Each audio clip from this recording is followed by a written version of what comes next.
Kemudian juga ada gas lift, ini juga yang sangat terkenal ya. Jadi intinya kita menginjeksikan gas di kedalaman tertentu, di kedalaman valve untuk meringankan beban fluida tersebut seperti yang tadi dibahas. Dan kita perlu mengenal seperti ini karakter dari artificial lift yang kita handle.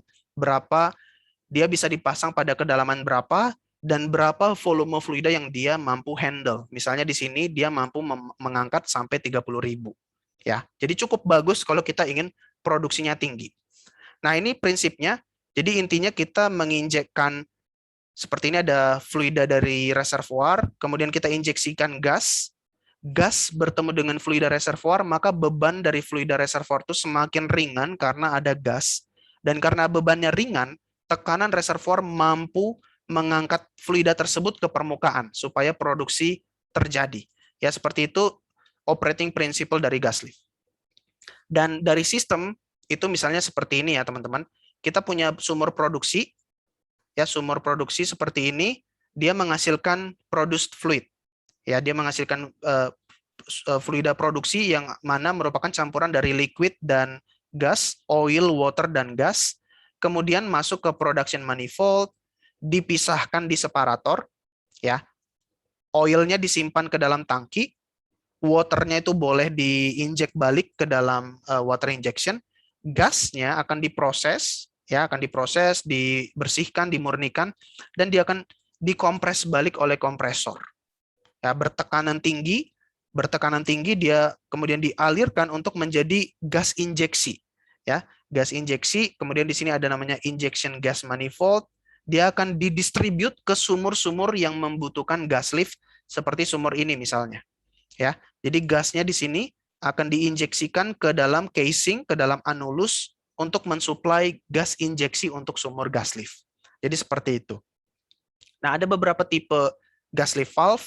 Ada yang namanya gas lift valve, ini untuk unloading sumur yang awalnya mati, untuk mengunload, mengangkat fluida kompresi dari sumur yang baru dikompresi.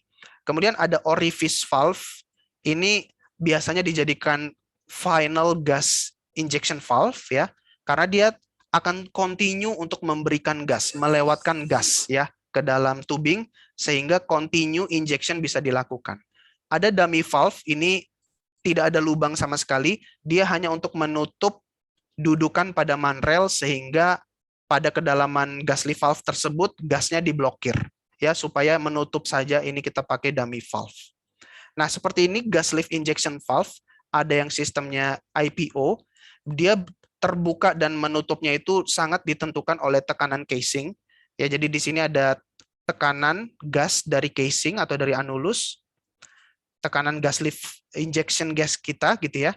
Dan dia akan bertemu dengan stem, ya, bertemu dengan stem ini karena tekanan injeksi kita tinggi dan dia bertemu dengan stem ini, maka akan ada gaya angkat, ya, gaya untuk mengangkat supaya stemnya ini naik ke atas dan gas bisa lolos dan masuk ke dalam tubing untuk bertemu dengan reservoir fluid.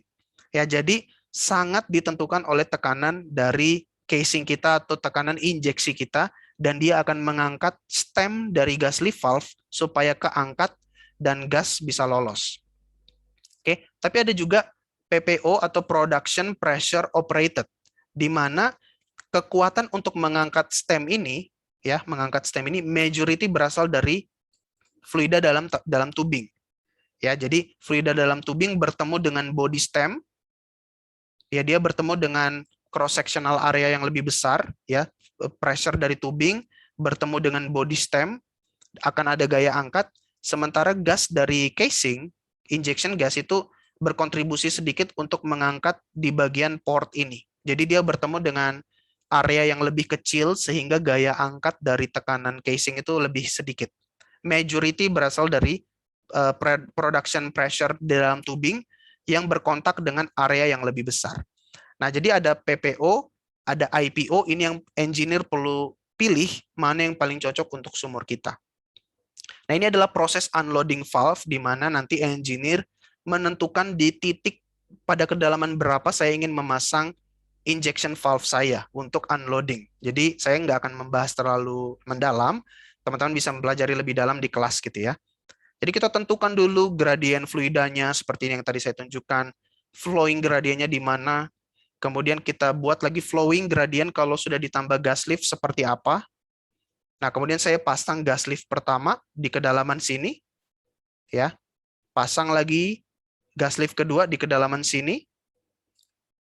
Kemudian gas lift ketiga di kedalaman sini. Gas lift keempat, gas lift kelima, dan seterusnya. Ya, sampai kita mampu mengunload semua beban fluida ketika kita barusan melakukan completion. Seperti itu. Nah, kita bisa melakukan di spreadsheet.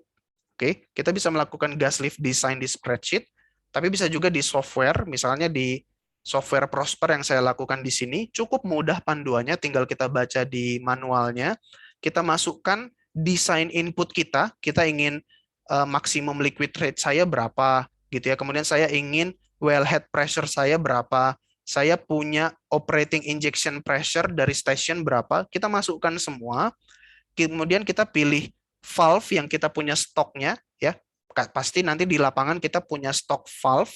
Misalnya saya punya Chemco, ya, dari company saya beli banyak gitu ya, Chemco tipe R20 misalnya saya punya di gudang. Kemudian saya punya yang maximum port size-nya 36. Nanti software akan secara otomatis menghitungkan kondisi operasinya seperti apa, dan ini adalah calculated-nya. Oke, dan saya bisa menganalisis performa dari injection atau gas lift injection yang saya sudah desain. Dan dia akan memberikan hal yang seperti ini, automatically dia akan menghitung, saya akan pasang gas lift valve pada kedalaman berapa, saya akan pasang orifice valve pada kedalaman berapa. Oke, jadi seperti itu, dan kita bisa variasikan juga untuk menganalisis injection rate-nya, ya, gas lift injection rate berapa yang akan saya berikan untuk memberikan produksi yang saya inginkan. Kita bisa lakukan sensitivity analysis dalam nodal analysis. Atau kita juga bisa bikin plot sensitivity seperti ini, di mana kita akan melakukan plotting oil rate versus gas injection rate.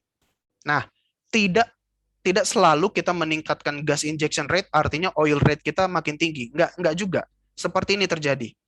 Pertama, zero rate. Kita enggak nginjeksi gas, kita punya produksi seperti ini. Kemudian kita berikan injeksi dari 0 sampai 3, produksi naik. Kemudian naik lagi sampai di titik ini. Setelah itu, kalaupun kita naikkan injeksinya, produksi malah turun. Kenapa? Karena gas yang terlalu banyak malah menghalangi aliran dari reservoir.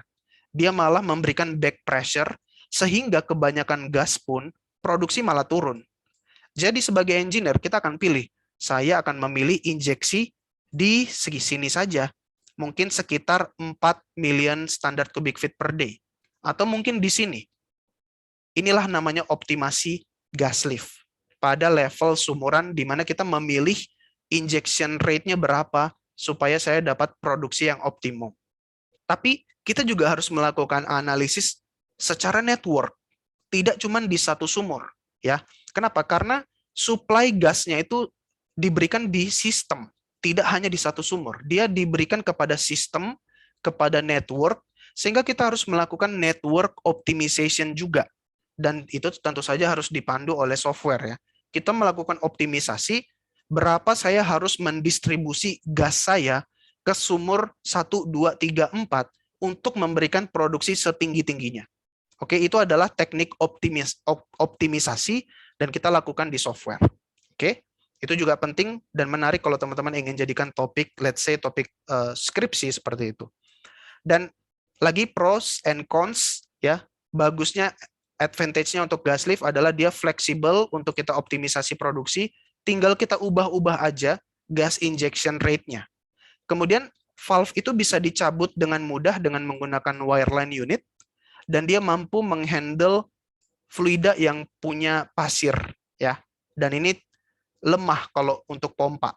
Untuk gas lift dia mampu menghandle sandy conditions yang ada pasir-pasirnya.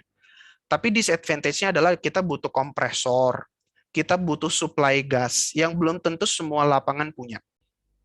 Dan juga untuk satu sumur saja, lapangan yang kecil dan sumurnya satu atau lapangannya sumurnya sedikit, bisa jadi gas lift nggak cocok. Kenapa? Karena kita punya kompresor yang besar yang nggak mungkin hanya untuk satu sumur saja, nanti mubazir dan jadi tidak ekonomis. Makanya biasanya gas lift itu lebih cocok kalau sumurnya banyak untuk diinjek, gitu ya. Seperti itu. Dan berikutnya kita masuk ke electrical submersible pump.